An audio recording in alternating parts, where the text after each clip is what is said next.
We've got 2 weeks until the deadline for applications for the Boys High School National Championships. So I thought I'd have a look at 5 teams or 5 types of teams that I would like to see apply and play in the tournament.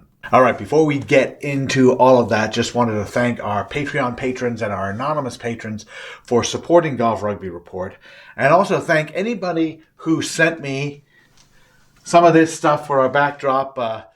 If you want to see your team featured with a t-shirt or a hat or a ball, please just contact me through the contacts on the website, and we'll get it here and show you off a little bit. Also want to thank the U.S. Rugby Foundation for their support in supporting grassroots rugby, and of course Next Phase Rugby, which helps connect high school players to collegiate rugby programs across the country. So thanks to everybody who helped support us so we can get these videos going and other content. And who do I want to see apply and play in the High School National Championships? First of all, let's talk about the Midwest, because it's probably going to be a heavy Midwest contingent at Nationals. It's being held in Indiana. So often what will happen is you'll see a team that is on the fence about it, but say, hey, look, this is just a bus ride. It's not an airplane flight. We can make it. Maybe we'll play in Tier 2, stuff like that. And all of that is great. That happens pretty much in every tournament. No matter where you hold it, you'll see a slight boost in the local contingent. But I still want to talk about number one, first of all, but it's a bit of a group here, but number one, Cardinal Moeller. Now, Cardinal Moeller is a team out of the Cincinnati area in Ohio, and they came gangbusters last year, really sort of took an extra step up, and they made the state final.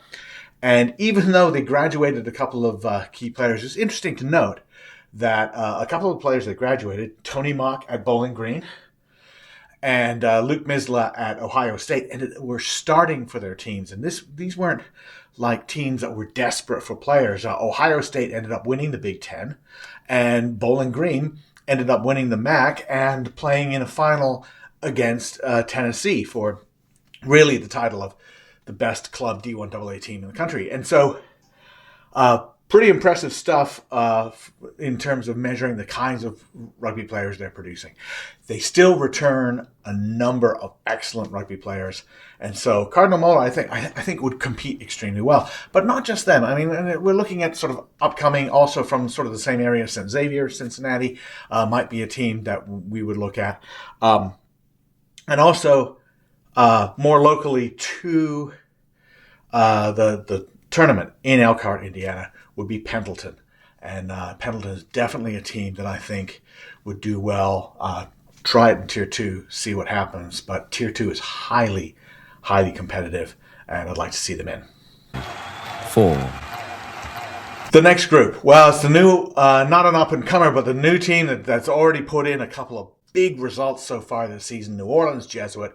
They went to Dallas to play the defending single-school champion out of Texas, Dallas Jesuit.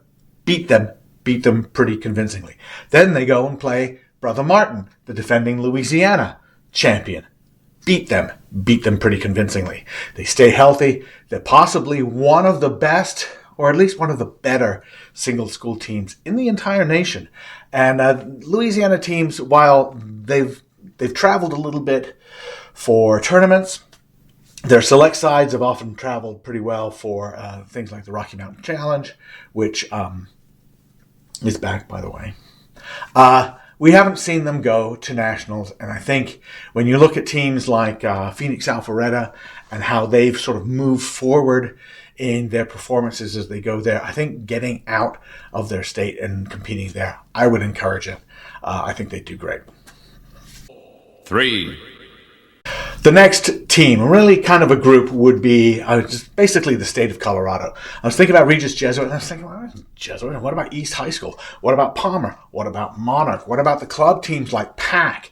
There are a lot of very good rugby teams in Colorado. And every now and then there's talk from Colorado. It's like, why don't we have high school nationals here? Well, that's never going to happen until you take teams to compete in it.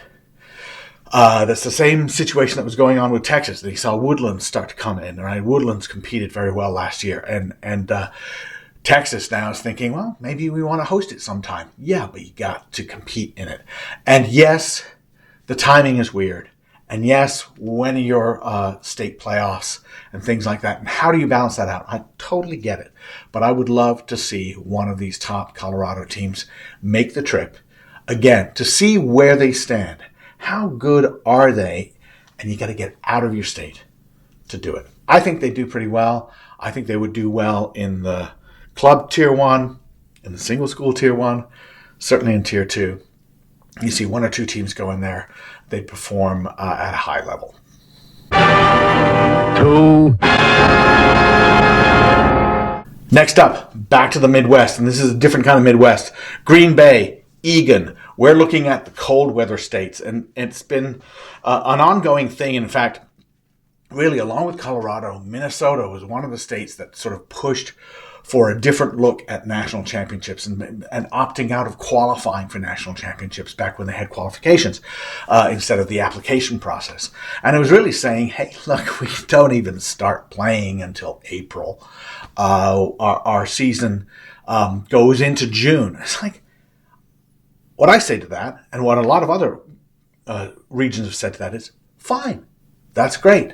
You will see that Indiana has their state championship after nationals. You will see that Ohio has their state championships after nationals. And there's nothing wrong with delaying that and playing for state.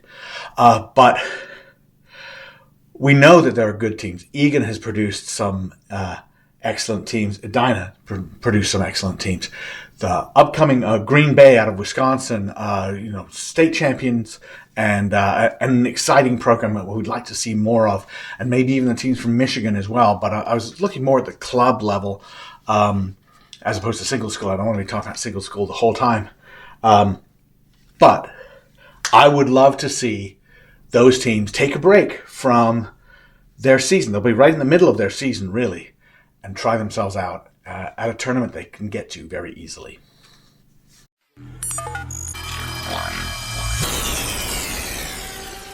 And lastly, let's look further west. East Side, Beaverton, talking about you, Oregon. And one of the more insular states when it comes to competition is Oregon. You don't see Oregon high school teams travel outside of their state. You don't see them host tourists very much. And if you know my history, you know that I worked pretty closely in high school rugby in Washington State. So I can tell you a little bit more about this and how this works. And it has been difficult to get teams in Oregon to think outside their region. But that's how you get better. That's how you get, if your top team goes to nationals and finishes 7th in tier 2, they may perform well and still finish 7th in tier 2, but it teaches them something. And I think, for an example, look no further than East Side out of Washington. Last nationals, they took a very young, very inexperienced side, and they finished 8th in tier 2. I talked to those players. They were all smiles. They felt that they had learned a lot and that they had made improvements throughout that week. The 3 games made improvements throughout that. And they take those lessons, they go home, and they say, this is what we need to work on. We're going to get better rugby players, become a better team, we bond. All of those things are positive things. And they'll come back. I'm pretty sure they'll come back this year, 2022. And I think you'll see a very different Eastside Lions out of Washington. What about the Eastside Tsunamis out of Oregon? Love to see them too. All right, so that's my list. What's your list? Let me know. Send some comments to me. Send comments in whatever platform you see this in. I want to thank all our supporters again. And 2 weeks is the deadline for applying to Boys High School National Championships. Make sure you make that deadline.